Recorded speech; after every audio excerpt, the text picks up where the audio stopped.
नमस्कार। घटना चक्र बुक वीडियो के इस शैक्षणिक मंच पर आपका स्वागत है। हमारा उद्देश्य है ज्ञान को सरल, स्पष्ट और सुलभ रूप में आप तक पहुंचाना। आइए आरंभ करते हैं अध्ययन और सफलता की इस यात्रा को। जरा सोचिए, एक ऐसी अनदेखी शक्ति जो हमारे मौसम, समंदर की धाराओं, यहां तक कि लंबी दूरी की यात्राओं के रास्तों तक को तय करती है। ये एक ऐसी ताकत है जिसे हम महसूस तो नहीं कर सकते, लेकिन इसका असर हर जगह है। तो आज हम इसी मायावी शक्ति के रहस्यों से पर्दा उठाएंगे। चलिए एक पहेली से शुरू करते हैं। आपको याद होगा हाल ही में मई 2024 में साइक्लोन रेमा ने कितनी तबाही मचाई थी। अब हम सब जानते हैं कि चक्रवात गर्म समुद्री पानी पर बनते हैं और पृथ्वी पर सबसे गर्म पानी तो भूमध्य रेखा यानी इक्वेटर पर होता है। तो फिर सवाल ये उठता है कि इक्वेटर के बिल्कुल पास इतने ताकतवर चक्रवात लगभग कभी बनते ही क्यों नहीं? अजीब बात है ना?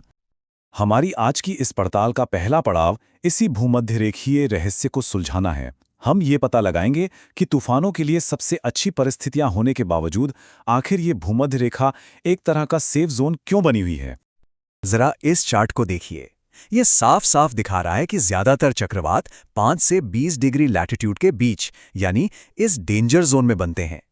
लेकिन 0 से 5 डिग्री लैटिट्यूड के बीच का ये सेफ जोन लगभग चक्रवात मुक्त है, जबकि यहीं पर समुद्र का तापमान सबसे ज्यादा है, जो तूफानों के लिए ईंधन जैसा है। तो फिर यहां कमी किस चीज की है? साफ है, यहां कोई बहुत जरूरी चीज मिसिंग है। देखिए, एक तूफान को सिर्फ गर्मी नहीं चाहिए होती, उसे गोल गोल घूमने के लिए एक शुरुआती धक्का भी चाहिए होता है। और भूमध्य रेखा पर वो शुरुआती घुमाव देने वाली शक्ति है ही नहीं। और यहीं पर हमारे रहस्य का सुराग मिलता है। एक ऐसी शक्ति जो सीधे सीधे हमारी पृथ्वी के घूमने से पैदा होती है। इसे कहते हैं कोरियोलिस प्रभाव। और यही है पृथ्वी की वो मायावी शक्ति जो सारा खेल बदल देती है। तो कोरियोलिस प्रभाव आखिर है क्या? देखिए, तकनीकी भाषा में ये एक आभासी यानी फैंटम फोर्स है। इसका मतलब है कि ये कोई असली धक्का या खिंचाव नहीं है, बल्कि ये पृथ्वी के घूमने की वजह से चलती हुई चीजों के रास्ते में आने वाला एक मोड़ है। ये हवा, पानी, यहाँ तक कि मिसाइलों को भी जो लंबी दूरी तय करती हैं, उनके सीधे रास्ते से भटका देता है। और हाँ, एक बात बिल्कुल साफ समझनी होगी। ये प्रभाव किसी भी चीज की रफ्तार को कम या ज्यादा नहीं करता। इसका काम सिर्फ और सिर्फ एक है, दिशा बदलना। इसे आप एक स्टीयरिंग व्हील की तरह समझ सकते हैं, एक्सेलरेटर की तरह नहीं। चलिए, अब इस प्रभाव को समझने का सबसे आसान तरीका देखते हैं। ये एक बहुत ही सरल नियम पर काम करता है, जो इसकी पूरी कहानी बता देता है। और ये इस बात पर निर्भर करता है कि कोई हमारी पृथ्वी पर है कहाँ। ठीक है, तो अब आते हैं सबसे मजेदार हिस्से पर। बस इस एक लाइन को याद कर लीजिए, इक्वेटर पर 0, पोल्स पर हीरो। इसका मतलब है कि भूमध्य रेखा पर कोरियोलिस प्रभाव बिल्कुल 0, 0 होता है। और जैसे जैसे हम ध्रुवों की ओर यानी पोल्स की तरफ बढ़ते हैं, ये मजबूत होता जाता है और पोल्स पर पहुंचकर ये अपने पीक पर यानी सबसे ज्यादा ताकतवर होता है। यही हमारे पूरे रहस्य का हल है। और ये स्लाइड जो आप देख रहे हैं, ये उस 0 टू हीरो नियम को गणित के हिसाब से साबित करती है। कोरियोलिस बल लैटिट्यूड के साइन पर निर्भर करता है। अब इक्वेटर 0 डिग्री पर है और साइन 0 होता है 0, तो यहां कोई प्रभाव नहीं। और पोल्स 90 डिग्री पर हैं और साइन 90 होता है 1, यानी मैक्सिमम प्रभाव। है ना एकदम सरल और सटीक?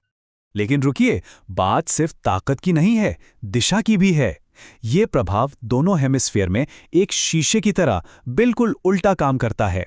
नॉर्दर्न हेमिस्फीयर में ये चलती हुई चीजों को दाईं ओर यानी राइट साइड मोड़ता है और सदर्न हेमिस्फीयर में ये उन्हें बाईं ओर यानी लेफ्ट साइड मोड़ता है।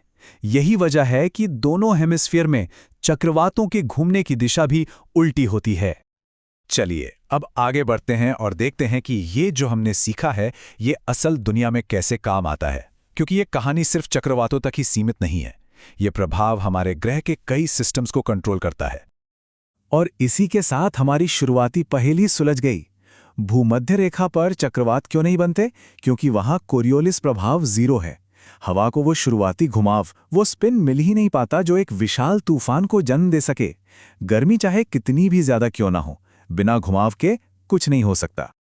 और ये प्रभाव कितना व्यापक है, ये यहाँ देखिए। ये जेट स्ट्रीम और ट्रेड विंड्स के रास्ते तय करता है, जो दुनिया भर के मौसम को कंट्रोल करते हैं। पेरिस में जो मशहूर फुकाल्ट पेंडुलम है, उसके घूमने का कारण भी यही है, जो पृथ्वी के घूमने का एक जीता जागता सबूत है। और तो और आज की मॉडर्न टेक्नोलॉजी में लंबी दूरी की मिसाइलों और हवाई जहाज़ों के नेविगेशन सिस्टम में कोरियोलिस प्रभाव को कैलकुलेट करना बहुत ज़रूरी है, वरना वो अपने टारगेट से मीलों दूर जा सकते हैं।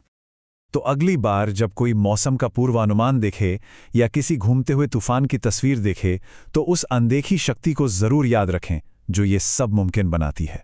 तो आज की इस बातचीत को एक सवाल पर खत्म करते हैं। अगर हमारी पृथ्वी अचानक घूमना बंद कर दे तो कोरियोलिस प्रभाव शून्य हो जाएगा। तब हवा का क्या होगा, वो किधर बहेगी, इस पर सोचिएगा जरूर।